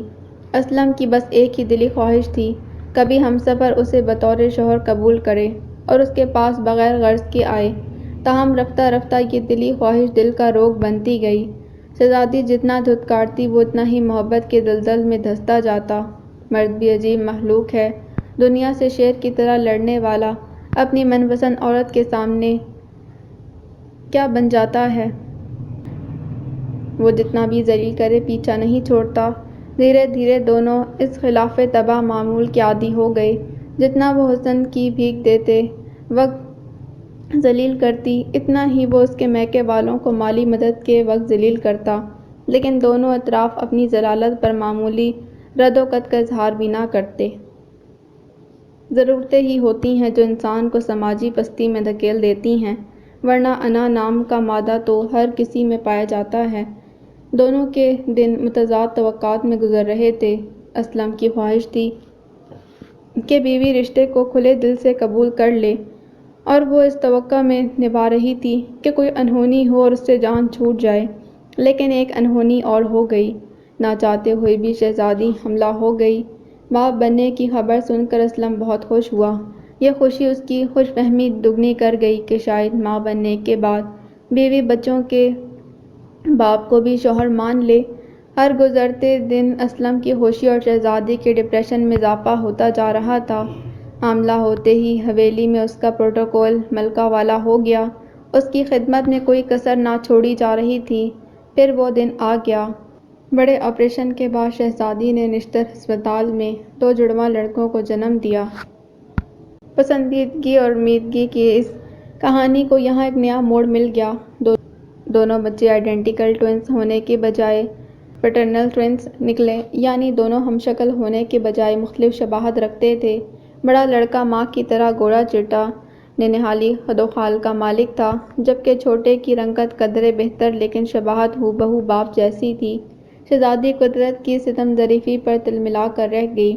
جس شکل اور شباہت سے اس نے شدید نفرت کی، ویسی شباہت کوکھ سے جنم لے چکی تھی۔ خدا نے بھی عجیب امتحان لیا تھا۔ وہ جیسے ہی ننھے وجود کو ممتا کی گرمی سے نوازنا چاہتی، چہرہ دیکھتے ہی ممتا پر نفرت غالب آ جاتی۔ اس کے خدا سے شکوے بڑھ گئے۔ دل میں پلنے والا روگ گراں صحت کی وجہ بننے لگا۔ اچھی غذا کے باوجود جسم میں نکاہت رہتی، جس کی وجہ سے ماں کا دودھ دونوں بچوں کے لیے ناکافی ہونے لگا۔ اب اسے بڑے بچے کی چستی کہیں یا ماں کی بیداد گری، چھوٹا ہمیشہ بھوکا رہ جاتا۔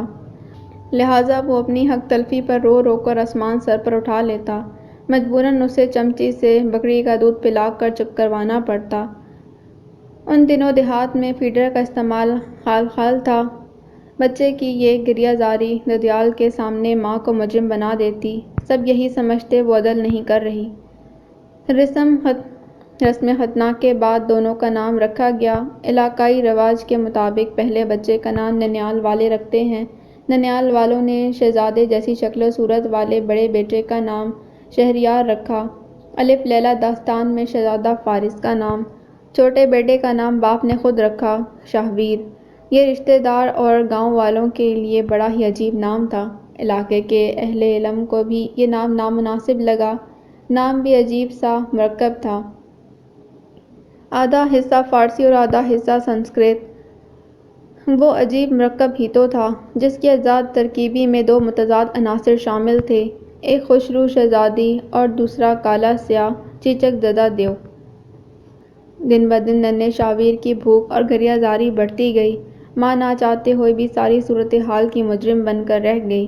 لاکھ کوشش کرتی اگلی بار زیادتی نہ ہو، لیکن ہر بار خوراک پانے کی جنگ میں بڑا جیت جاتا اور چھوٹا سراپا احتجاج رہتا، اور یوں ہر گزرتے دن کے ساتھ ماں بیٹے کا رشتہ پیچیدہ ہوتا گیا۔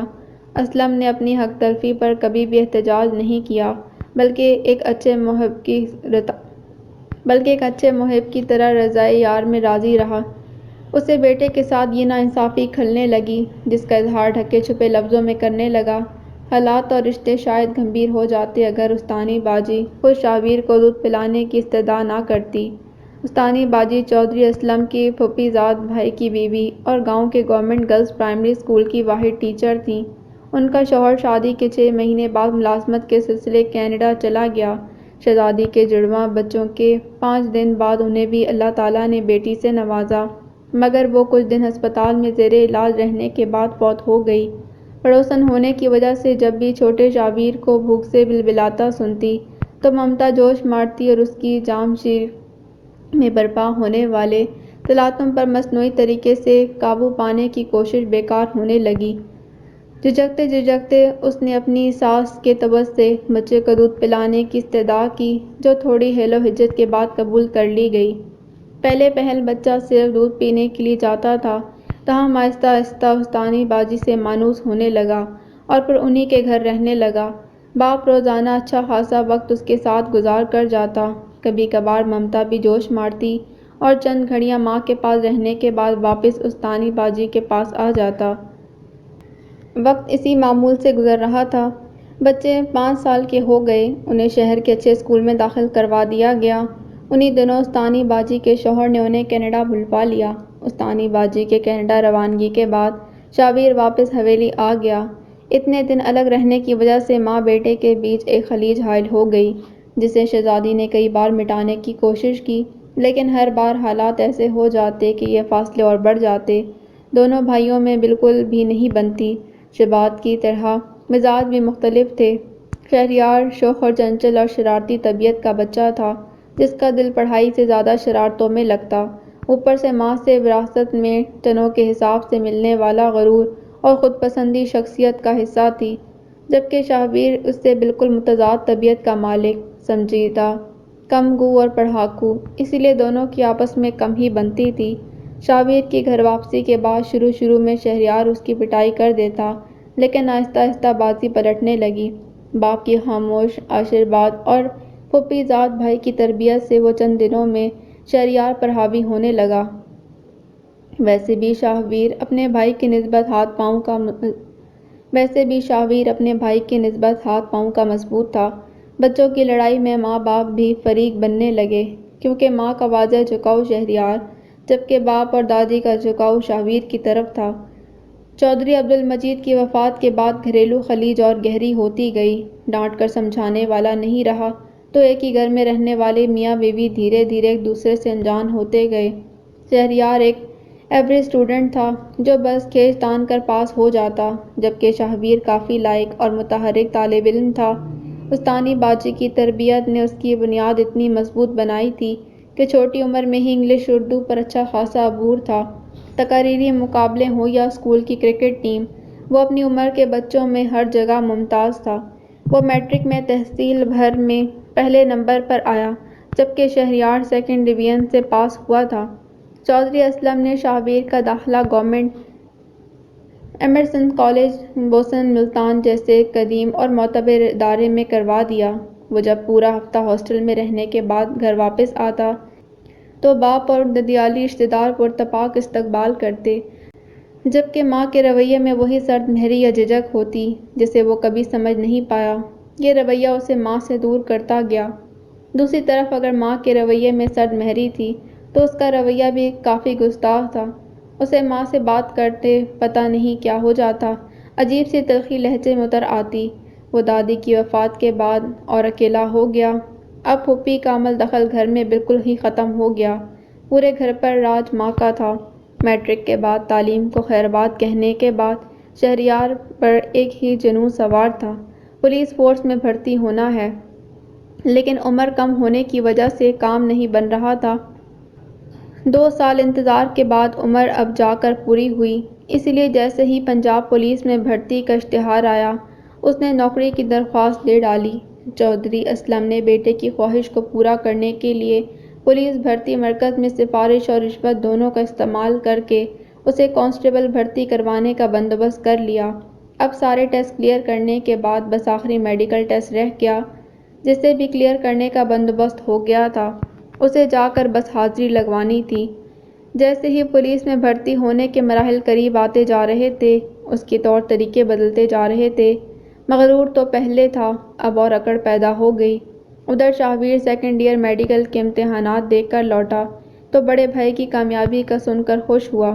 بڑے ہونے کے بعد ان کے تعلقات میں بہتری آئی تھی۔ اگرچہ دوستی تو اب بھی نہ تھی، لیکن پہلے والا عناد بھی نہیں رہا۔ دونوں ایک دوسرے سے بلا جھجک بات کر لیتے تھے۔ شہبیر کو اپنے متعلق پوری امید تھی کہ میڈیکل کالج میں داخلہ ہو جائے گا۔ اس کے فرسٹ ایئر میں 90% نمبر آئے تھے اور اس بار بھی پیپر اچھے ہی ہوئے تھے۔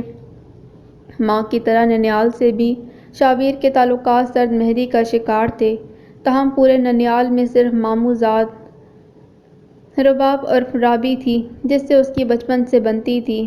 اس بات میں کوئی دو رائے نہ تھی کہ مالی طور پر کنگال اس کا ننیال حسن کی دولت سے مالا مال تھا۔ رابی کو بھی حسن وراثت میں ملا تھا۔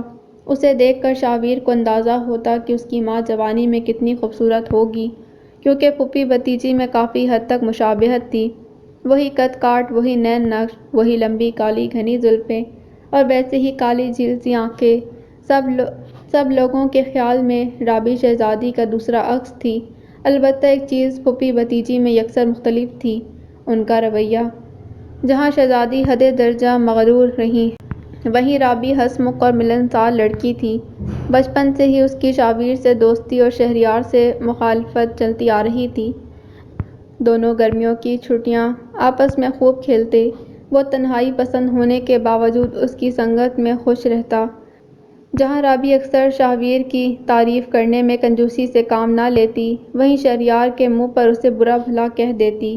ویسے وہ ان سے 1 سال چھوٹی تھی، البتہ پڑھائی کے معاملے میں 2 سال پیچھے تھی۔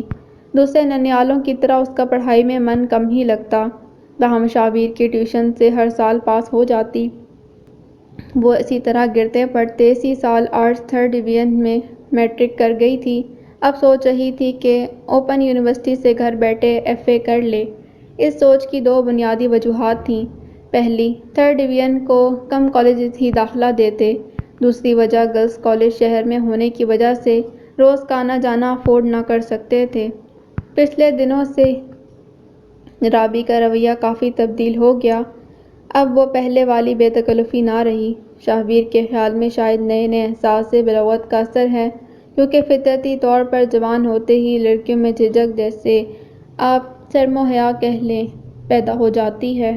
شاید اس کے بدلتے رویے کے پیچھے یہی امر کار فرما تھا۔ یہ فطرتی تبدیلی تھی یا کچھ اور؟ بہرحال شاویر کے لیے تکلف دہ امر تھا۔ آج اس نے تہیہ کر لیا کہ رابی سے ضرور بات کرے گا، بلکہ دل کی ساری باتیں کرے گا، ساری باتیں جو بچپن میں سوچتا آیا تھا، خود سے اکیلے میں کرتا آیا ہے۔ وہ سارے احساسات بتائے گا جو اسے دیکھ کر دل میں اٹھتے ہیں۔ اس نے یہ سب بتانے کے لیے ایک پروگرام ترتیب دیا۔ سپہر کے بعد اسے نہر والے باغ میں لے گیا۔ جب وہ دونوں چوسے کے آموں سے لطف اندوز ہو رہے تھے تو شاویر نے اس کے سامنے اپنا حال دل بیان کر دیا، جسے سن کر وہ کچھ دیر چپ رہی اور پھر وہاں سے اٹھ کر خاموشی سے چل دی۔ وہ سمجھا شاید شرما گئی، اسی لیے وہ بھی پیچھے چل پڑا۔ رابی تیز تیز قدموں سے چل رہی تھی اور اسی وجہ سے اس تک پہنچنے میں کافی فاصلہ طے ہو گیا۔ جب وہ قریب پہنچا تو ڈیرہ پاس آ گیا تھا۔ شاویر نے قریب پہنچ کر جب رکنے کے لیے ہاتھ پکڑا تو رابی نے زور زور سے رونا شروع کر دیا۔ وہ گھبرا کر پیچھے ہٹ گیا۔ رونے کی آواز سن کر جب شہریار ڈیرے سے باہر آیا تو رابی بھاگ کر اس سے لپٹ گئی۔ اسے موقع واردات دیکھ کر کچھ تو سمجھ آ گیا تھا، لیکن پھر بھی پچکارتے ہوئے رونے کی وجہ پوچھی۔ رابی نے سسکتے بتایا۔ شاویر نے غلط گفتگو کے ساتھ ساتھ اس سے دست درازی کی کوشش کی ہے۔ یہ سنتے ہی وہ آپس سے باہر ہو گیا اور اس پر چڑھ دوڑا۔ پہلے پہل شاویر کو سمجھ ہی نہیں آئی، لیکن جب اسے موقع کی نزاکت کا احساس ہوا تو ہوش میں آیا۔ الزام سے زیادہ شہریار کے الفاظ اذیت دینے لگے، جو اسے گھوسے مارتے کہہ رہا تھا، تم نے میری جان کو چھیڑا۔ یہ الفاظ کا ری ایکشن ہی تھا کہ چند لمحوں بعد شہریار نیچے پڑا مار کھا رہا تھا۔ دونوں دیر تک لڑتے رہے۔ مجبوراً ملازمین نے انہیں چھڑوایا۔ دونوں کی حالت کافی خستہ ہو چکی تھی۔ شہریار اسے گالیاں اور دھمکیاں دیتا رابی کو ساتھ لیے گاؤں کی طرف چلا گیا۔ وہ کافی دیر کھیت کی پگڈنڈی پر بیٹھا خود سے لڑتا رہا اور نصیب کا ماتم کرتا رہا، پھر اپنے زخم خوردہ وجود کو گھسیٹتے قبرستان تک لے آیا۔ ٹوٹے ہوئے خوابوں کی کرچیاں سمیٹتے کافی وقت بیت گیا۔ مساجد کے لاؤڈ سپیکر سے یکے بعد دیگرے عشاء کی اذانیں ہونے لگیں۔ 17ویں کا چاند اوجِ فلک سے ٹکرا کر اسے دیکھ رہا تھا۔ وہ گھر سے نہیں جانا چاہتا تھا، لیکن خود کلامی اور ماتم کنائی کر کر کے تھک چکا تھا۔ سوچ سوچ کر دماغ پھٹ رہا تھا۔ اتنے میں اسے عقب میں قدموں کی چاپ سنائی دی۔ وہ بغیر دیکھے جان گیا کہ کون ہے۔ قدموں کی آواز قریب آ رہی تھی، مگر اس نے پلٹ کر نہیں دیکھا۔ نوارد پھولی ہوئی سانسیں لیے اس کے پہلو میں آ کر بیٹھ گیا۔ دیر تلک دونوں خاموش بیٹھے رہے، جیسے یہاں مینڈکیوں کی ٹرٹر سننے آئے ہوں۔ شاید خاموشی کا دور لمبا چلتا ایک دم فضا میں موٹر سائیکل کی بلند آواز ہوئی اور انہیں ایک لائٹ قریب آتی دکھائی دی۔ موٹر سائیکل ان کے پاس آ کر بند ہو گئی۔ موٹر سائیکل سوار نے چاند کی روشنی میں انہیں پہچان لیا تھا، اسی لیے بڑی بے تکلفی سے مخاطب ہوا۔ خیر رینا چودھری صاحب، آج باپ بیٹا عشاء کے وقت نہر پر قبضہ کر کے بیٹھے ہو۔ پہلو میں خاموشی سے بیٹھا ہوا شخص کوئی اور نہیں اس کا باپ چودھری اسلم تھا، جنہوں نے موٹر سائیکل سوار کا سوال سن کر زوردار قہقہ لگایا اور اسے تکلفی سے جواب دیا۔ او جانیا، ہم نے نہر پر کیوں قبضہ کرنا ہے؟ آج ابو کی برسی تھی۔ سارا دن شہر کھاد سپرے کی خرید میں گزر گیا۔ مغرب کے بعد میں لڑکے کو لے کر قبرستان پر فاتحہ پڑھنے آ گیا۔ ٹھنڈی ٹھنڈی ہوا چل رہی تھی۔ تمہیں پتہ ہی ہے کہ گاؤں کا ٹرانسفارمر خراب ہے، بجلی ہے نہیں۔ ہم نے سوچا چلو تھوڑی دیر اس سے لطف اندوز ہوتے ہیں۔ موٹر سائیکل سوار نے کک مار کر پھر سے موٹر سائیکل سٹارٹ کی اور بولا، چلو پھر، رب رکھا پر دھیان نال۔ اللہ حافظ، خیال رکھنا، سانپ نکلنے کا موسم ہے۔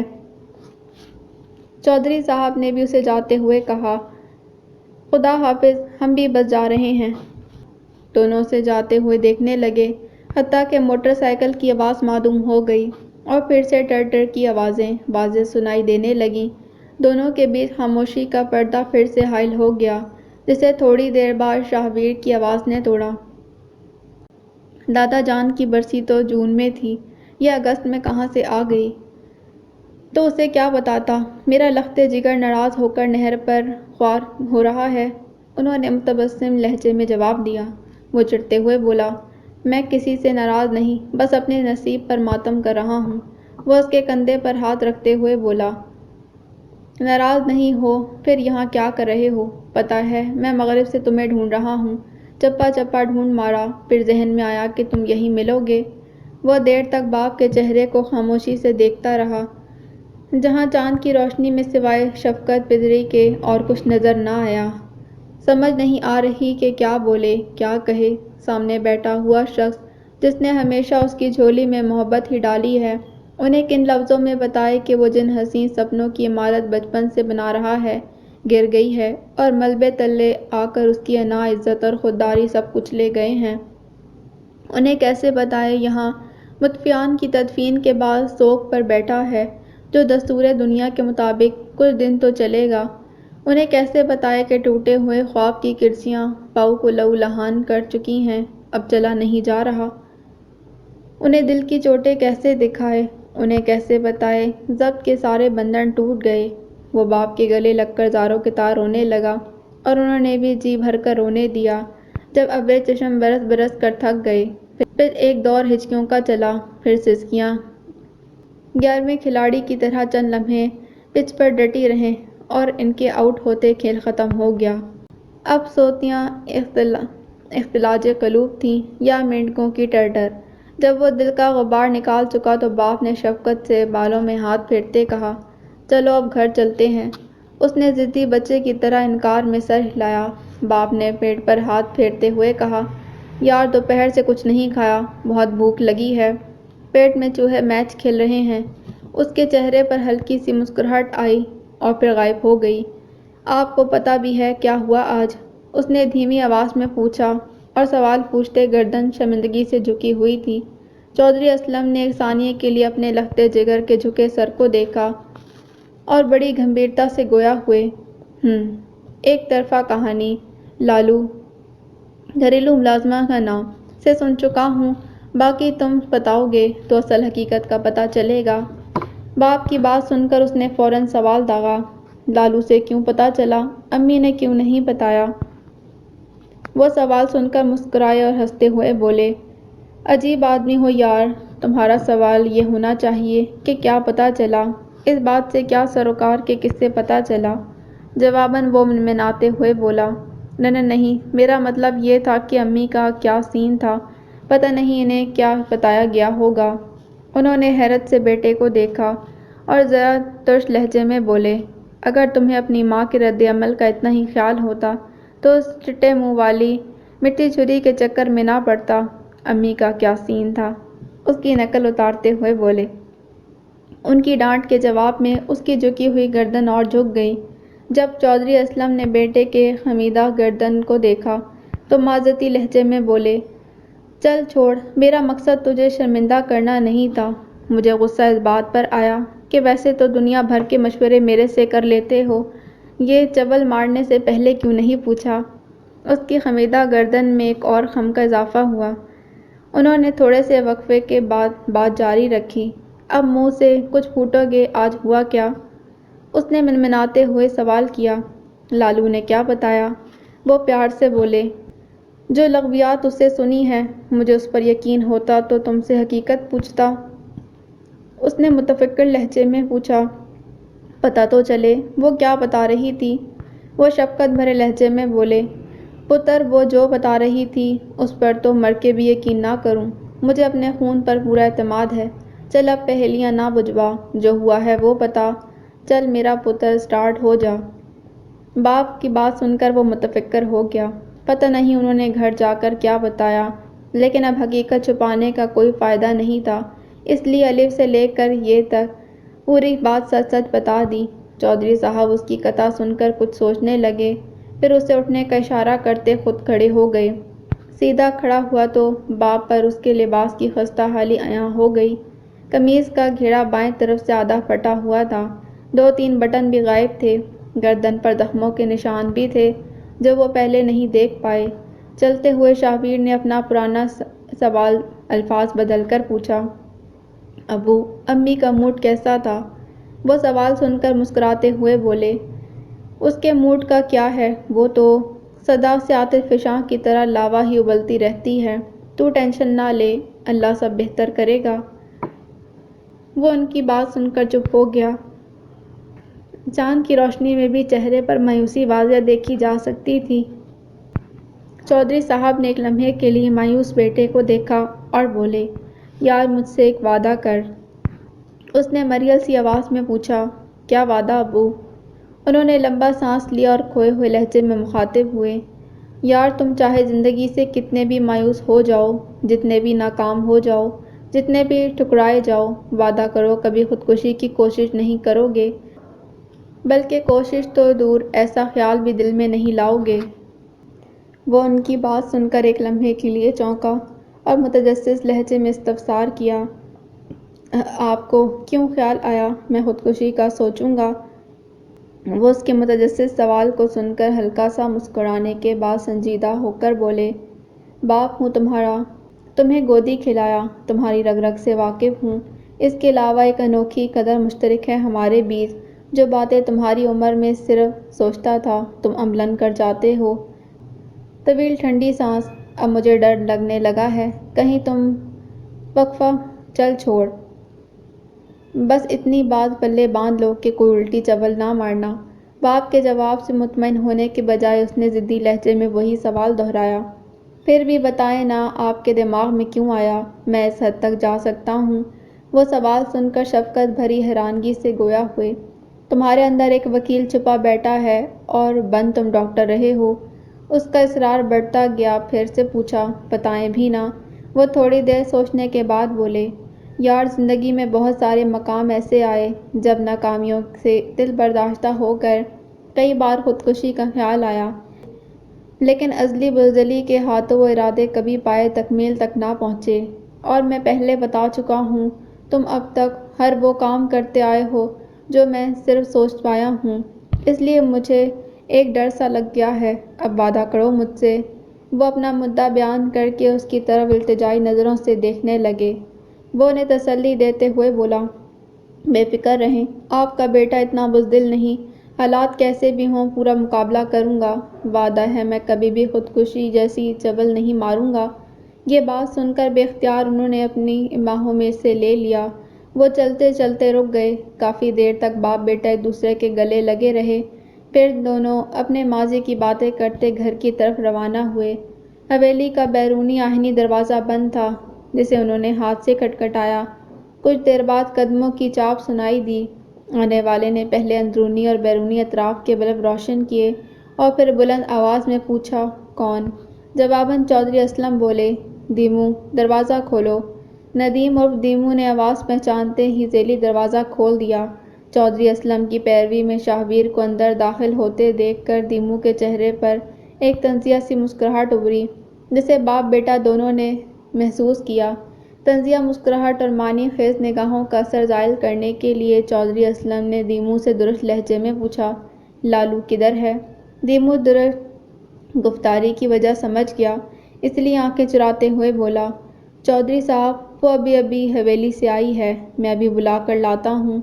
وہ بھاگتے ہوئے اپنے کمرے کی طرف گیا اور تھوڑی دیر بعد لالو اپنا دوپٹہ سیدھا کرتی باہر نکلی اور قریب آ کر بولی، جی چودھری صاحب آپ نے بلایا؟ جواباً چودھری اسلم نرمی سے مخاطب ہوئے، بیٹا اس وقت ڈسٹرب کرنے کے لیے معذرت، مجھے اچھی طرح اندازہ ہے تم دن بھر کی تھکی ہوئی ہو، اگر برا نہ مناؤ تو ہمارے لیے کھانا گرم کر دو۔ وہ چاپلوسی کرتے ہوئے بولی، یہ بھی کوئی کہنے کی بات ہے چودھری صاحب، آپ چلو میں 2 منٹ کھانا گرم کر کے لائی۔ لالو کے جواب سے اس کے چہرے پر تشکر کے تاثرات ابھرے، جسے چودھری صاحب زبان دیتے ہوئے بولے، جیتی رہو بیٹا، اللہ تمہیں ہمیشہ خوش رکھے۔ لالو باپ بیٹے کی پیروی میں اندرونی دروازے کی طرف چل پڑی۔